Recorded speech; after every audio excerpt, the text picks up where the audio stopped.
जय श्री राम मित्रों, स्वागत है आप सभी का।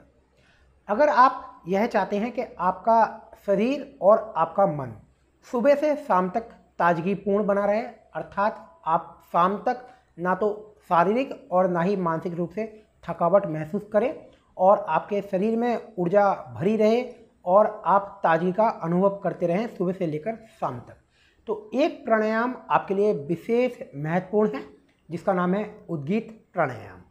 उद्गीत प्राणायाम अर्थात ओम का उच्चारण।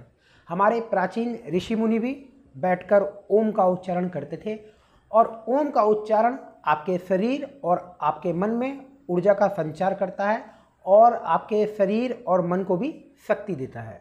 ओम के विषय में श्रीमद् भगवद गीता में भगवान श्री कृष्ण भी बताते हैं कि जो शब्द हैं उसमें मैं ओम हूँ, अर्थात ओम भगवान का ही नाम है, भगवान कृष्ण को ही इंगित करता है ओम।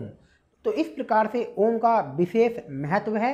साथ ही यह प्राणायाम आपको शारीरिक और मानसिक स्तर पर स्वस्थ रखने के लिए भी विशेष महत्वपूर्ण है। तो चलिए सीखते हैं कि ओम उद्गीत प्राणायाम को करने की सही विधि क्या है। ओम अर्थात उद्गीत प्राणायाम को करने के लिए आप किसी भी सुविधाजनक आसन में बैठ जाएं। आप इस प्राणायाम को सुबह के समय भी कर सकते हैं और शाम के समय भी कर सकते हैं। सुबह के समय आप करें तो आपको इसका विशेष लाभ मिलेगा।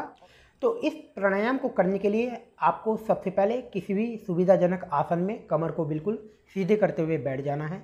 आप सुखासन में, अर्ध पद्मासन में, पद्मासन में, किसी भी आसन में बैठ सकते हैं। बैठते समय आपकी कमर और गर्दन बिल्कुल एक सीधी रेखा में रहे और हाथों को ज्ञान मुद्रा में रखें। अंगूठा और अंगूठे से पास वाली उंगलियां इस प्रकार से मिला लें। 3 शेष उंगलियां बिल्कुल सीधी रखें और इस प्रकार से हाथ को इस प्रकार से घुटने पर रख लें और आंखें बंद कर लें। और यहाँ पर आप पहले श्वासों के प्रति सजग हो जाएं और धीमी गति से श्वास भीतर खींचें और आपका श्वास लंबा और गहरा हो। श्वासों के प्रति सजग हो जाएं और आती और जाती श्वास को देखें।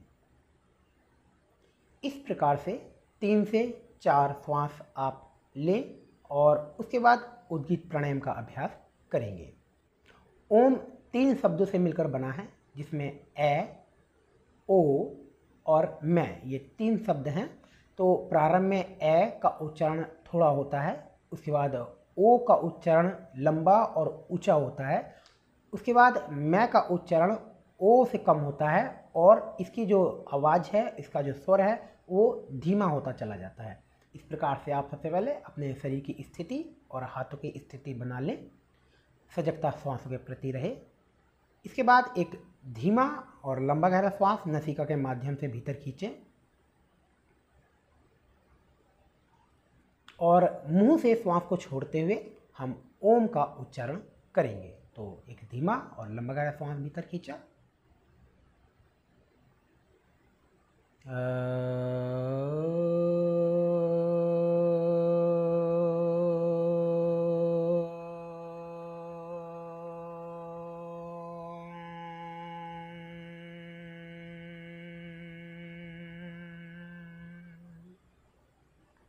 इस प्रकार से ओ और मैं, इस प्रकार से यह उद्गीत प्राणायाम है। और इस प्राणायाम को आप कम से कम 5 मिनट करें और इस प्राणायाम का अधिकतम समय आप 10 मिनट भी कर सकते हैं या अपनी क्षमता के अनुसार भी इस प्राणायाम को आप कर सकते हैं। तो एक बार फिर से प्राणायाम को देखेंगे। नासिका से धीमी गति से श्वास भीतर खींचे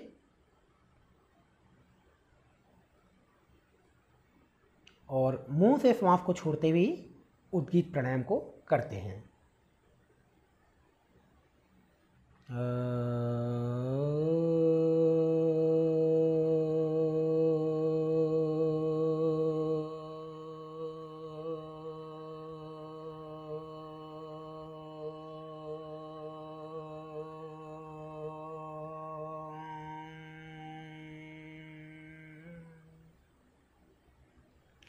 प्राणायाम को करने के बाद दोनों हाथों को आपस में घर्षण करें, हथेलियों को, और धीरे से अपनी आँखों पर रखें, पूरे चेहरे पर रखें और धीरे से अपनी आँखों को खोलें।